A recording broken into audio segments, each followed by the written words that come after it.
Okay, so I'm going to show you how to cast on your stitches in the middle of your work. So for the balaclava, you would have bound off 12 or 14 stitches depending on the size that you're making. So I've now done that and then knit up the midsection portion of the balaclava. And now I'm at the point where I'm going to be casting those stitches back on to be able to complete the top of the balaclava.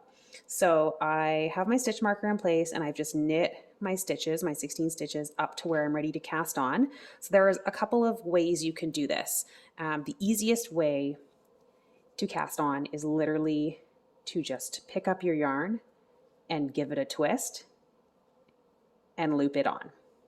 So that's a very sort of basic way to cast on. It works, there's no issue with it, but the structure for it isn't as sturdy because you can see the loops are just very thin at the bottom as some of the other methods out there. So the method I'm going to show you today is called the cable cast on.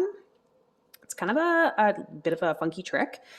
So what we're going to do first before we start casting on is just turn our work around like this and put our working yarn to the back.